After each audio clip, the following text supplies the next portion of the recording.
Hi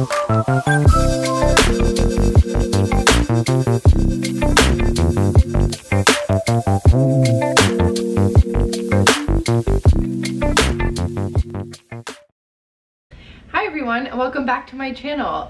Today I'm going to be talking to you about books. This is my first ever video talking about books, so we'll see how it goes. A lot of people on BookTube are doing the mid-year book freakout tag, and I was considering doing that, but I have not read more than maybe 4 or 5 books this year. During quarantine, I've been really bad about reading. I binge watched Peaky Blinders and Schitt's Creek, but I haven't actually done much reading. So instead of a mid-year book freakout tag reviewing what I've read so far this year, I decided to do a TBR for the rest of the year. So these are some of the books that I am interested in reading for the rest of 2020. As I said, I binge watched Peaky Blinders, so the first book I got was actually By the Order of the Peaky Blinders, which is a companion piece to the television show.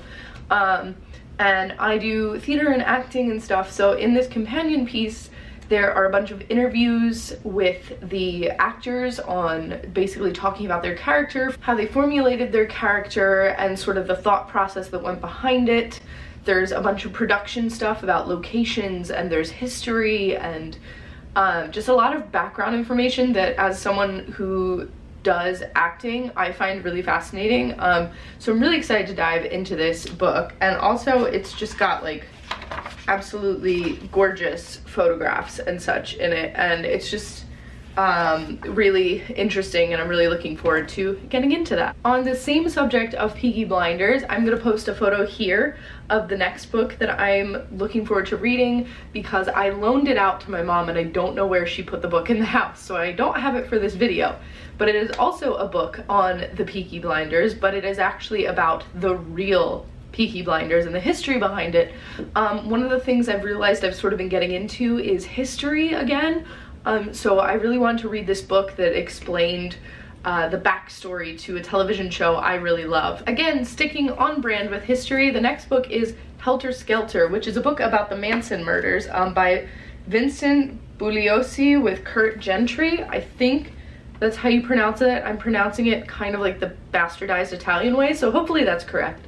If you don't know, Charles Manson was the leader of the Manson family, was considered a serial killer. Even though he did not actually kill anyone himself, he convinced his followers to commit multiple murders. So this book is detailing their sort of most infamous crime. The next book I'll be reading is Death in the Air by Kate Winkler Dawson. It is about this great smog that happened in London in 1952, post-World War II. It was a killer smog, and there were murders and serial killings that took place during this time period that people didn't notice at first because there was other stuff going on in the world.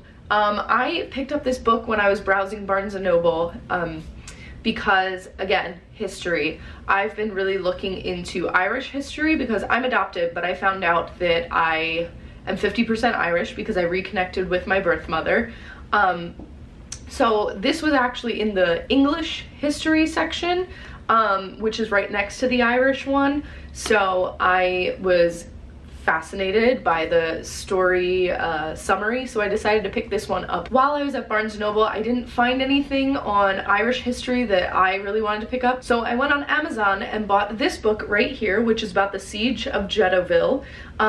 There's actually a movie on Netflix about it that I watched, and I really wanted to learn more. I love a good war movie, and I'm trying to actually read more books and literature when it comes to war instead of relying on war movies.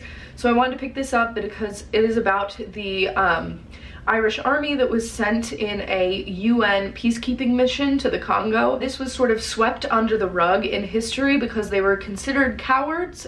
You'll find out why if you research it, and sort of did not get recognition for their honorary actions until like years and years later. And I think it's a really fascinating piece of Irish history, and I am just sort of embracing my heritage and would like to learn more about it, so that is why I picked up this book right here. Okay, the next book, and the last in my history category, I promise, is Z, A Novel of Zelda Fitzgerald by Teresa Ann Fowler. I got to play Zelda Fitzgerald in a production several years ago, and ever since then I've been fascinated by her.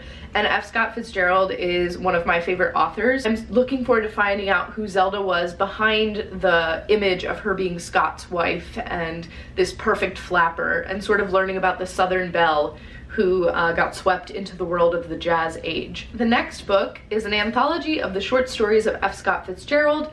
Like I said, he is one of my favorite authors, and I've read a lot of his full-length novels, but I'm really excited to get into his short stories. They have like Benjamin Button is in here, Jacob's Ladder is in here. Essentially, I think these are going to be really great pre-bedtime little reading bits for when I don't have time to really dive into a book. And it's just another part that I'm adding to my F. Scott Fitzgerald collection. The next book is A Little Life by Hanya Yanagihara. I found out about this book through Antony Porofsky from Queer Eye.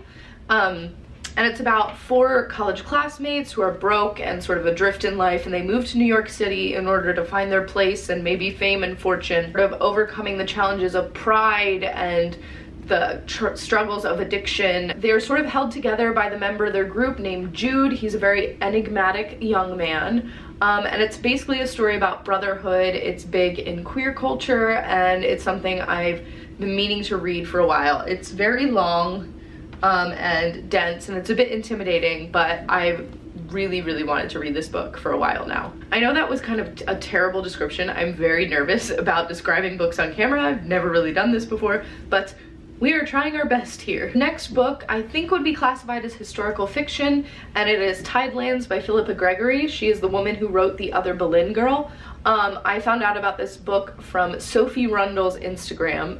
Again, to bring up Peaky Blinders, she plays Ada Shelby / Ada Thorne on Peaky Blinders, and she was reading this on her Instagram, and I thought the cover was really pretty, so I googled what the heck it was.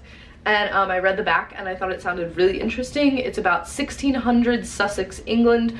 There is civil war going on, and the king has fled, and it's sort of much unrest. People don't know who is on what side, and everyone's very secretive. Eleanor does not have a husband, and she's sort of struggling to make ends meet, and because of her like unusual circumstance of being single and everything, the people in her village are very suspicious of her, which is not really good to have during a civil war.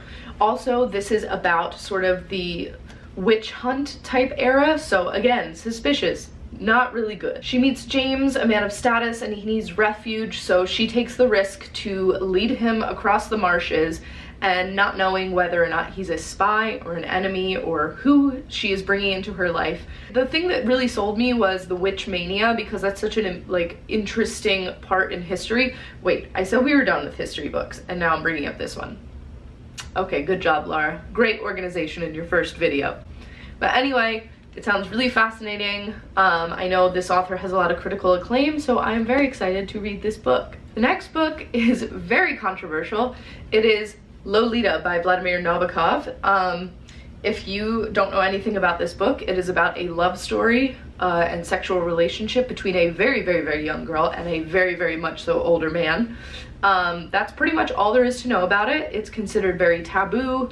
Literature-wise, also considered a classic though, and I'm trying to read more like classic literature, so I thought I would give it a go. The first time I tried to read it, like the first sentence weirded me out, but we're gonna try and power through. The second to last book is The Flat Share by Beth O'Leary. I do own a copy of this book, but I was reorganizing my bookshelves and I do not know where it went. There are a few places that it's gonna be. It's gonna be in a bunch of bags where I was putting books to reorganize, but I did not feel like going through all the bags right now. So here's a lovely picture. This book is a romance novel. 2 characters in the novel are Tiffy and Leon. They have never met before, but they are renting a flat together. Thing is, one uses it during the daytime, one uses it during the night, because their work schedules keep them on a rotating thing. It is a 1-bedroom apartment, so they are able to share because they are never at the flat at the same time. The way they communicate really is by using post-its all over the flat, and that is pretty much all I know because I don't want to go into this book with too much information. That premise is enough to catch my interest, and I really can't wait to see where the twists and turns go. I've been getting more into romance novels, kind of ignoring the stigma that is around reading a romance novel because some of them have really cute stories and are totally worth reading. Last and very not least is The Source of Selfregard by Toni Morrison. These are speeches and essays about everything from her Nobel lecture on the power of language to thoughts on, to a prayer for the dead on 9/11, also essays on human rights and female empowerment, and in today's current society, I think that reads like this are really important. I have read some of her literature before, Song of Solomon and Beloved, and I love her writing style as an author, and when I saw this at Barnes & Noble, I knew that I had to pick it up. Thank you all so much for bearing with me during my to be read in 2020 book list. I know it's a bit lengthy, I know it's a bit long of a video, and I'm not the best at describing what books are about. If you are interested in any of the books in this video, I'm going to put links to their Goodreads pages in the description, and in the comments, let me know what you are going to be reading for the rest of 2020. Yeah, so don't forget to like, comment, subscribe, turn on notifications, all that jazz, and I will see you next time. I don't want you anymore. I need to think about you. It's